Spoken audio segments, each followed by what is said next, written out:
शामली में राष्ट्रीय लोकदल के विधायकों और प्रसन्न चौधरी और अशरफ अली के नेतृत्व में दर्जनों की संख्या में लोकदल कार्यकर्ता और किसानों ने धरना प्रदर्शन किया। आपको बता दें कि मंगलवार को राष्ट्रीय लोकदल के शामली सदर विधायक प्रसन्न चौधरी और थाना भवन से विधायक अशरफ अली के नेतृत्व में दर्जनों की संख्या में कार्यकर्ताओं और किसानों ने शामली कलेक्ट्रेट परिसर पहुंचकर प्रदर्शन किया। जनपद से राष्ट्रीय लोकदल के कार्यकर्ताओं के द्वारा किसानों से भरवाए गए मांग पत्र भी एडीएम शामली को सौंपे। साथ ही इस मांग पत्र में किसानों के बकाया गन्ना भुगतान, वर्तमान गन्ना मूल्य को लाभकारी घोषित कर आना और आवारा पशुओं से छुटकारा दिलाने की मांग की गई। हमारा किसान संदेश अभियान चल रहा है और इसमें माननीय जयंत चौधरी जी का ये निर्देश है कि हम गांव-गांव जाकर किसानों से जो है चिट्ठी माननीय मुख्यमंत्री जी को भिजवाने का काम करें। और हमारी ये मांग है कि जो किसानों का जो गन्ना जो भाव तय होने हैं वो डिक्लेयर किया जाए, जो जिस रेट से जो मिलें जो हैं लेंगे, और जो बकाया गन्ना भुगतान है क्योंकि पिछले साल का भी मिलों पे बकाया चला आ रहा है वो भुगतान हो, और जो आवारा पशु हैं उनसे जो है जल्द से जल्द को जो है छुटकारा मिलेगा। तो इसी को लेकर ये अभियान चल रहा था और हमारा अभियान बहुत कामयाब है।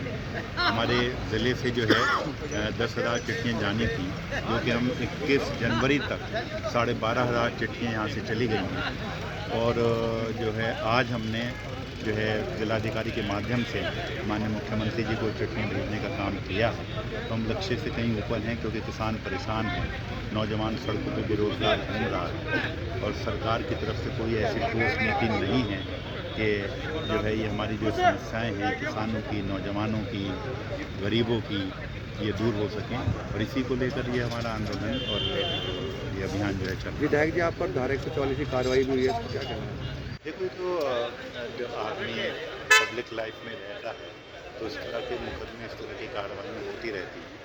और हमने जब भी ये कहा हमें 144 का नहीं मालूम था, उसके बाद हमने जितने भी प्रोग्राम किए हैं सूचना दे सका कहेगा, क्योंकि हमें जो है अपने कानून व्यवस्था को भी देखना है, जो नियम कायदे हैं उनको भी मानना, ऐसा नहीं है।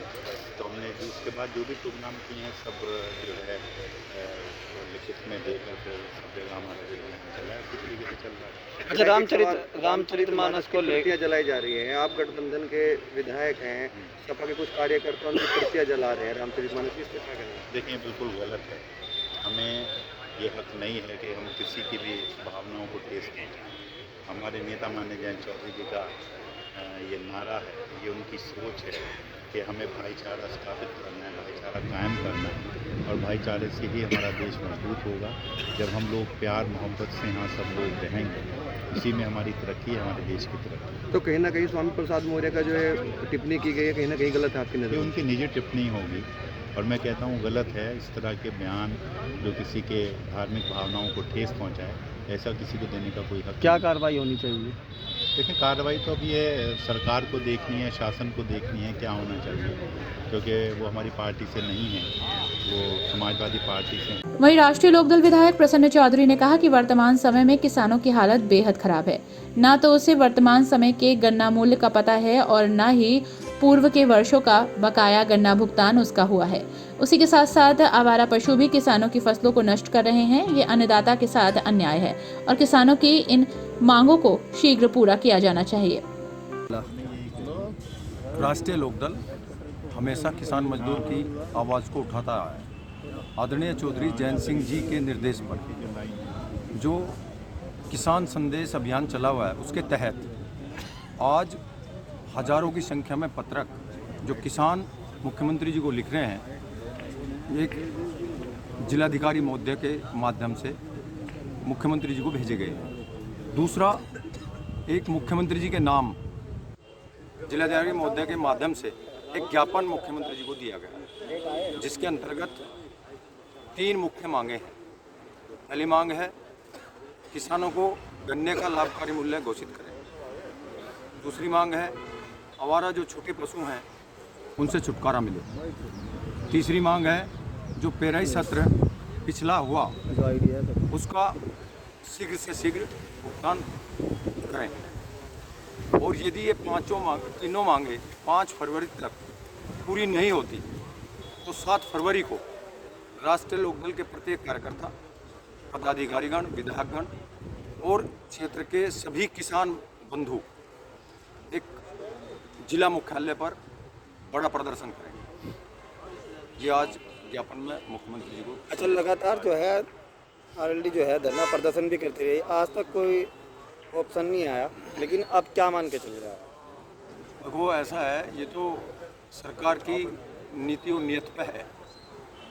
राष्ट्रीय लोकदल का मतलब होता है कि आवाज़ को और भारतीय जनता पार्टी गलत नीतियों के खिलाफ आवाज़ उठाए और आवाज़ को बुलंद करे और तब तक संघर्ष करे जब तक वे मांगे पूरी ना हो पाए। अच्छा, स्वामी प्रसाद मौर्य का रामचरितमानस पे भी ये टिप्पणी की गई है, उसके बारे में क्या कहेंगे?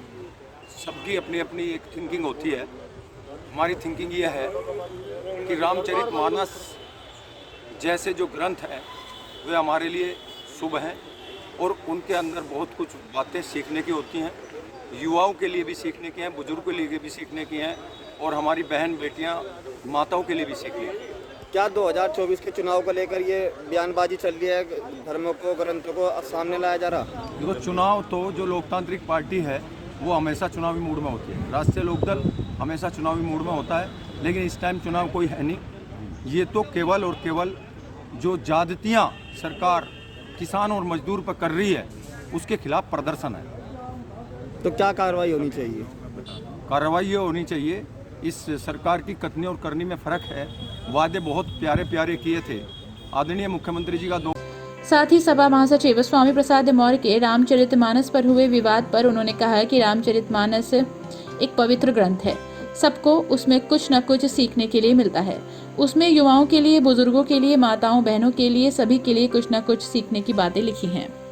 अपने आसपास की खबरों के लिए सब्सक्राइब करें रॉयल बुलेटिन और इस वीडियो पर कमेंट कर अपनी राय देना ना भूलें।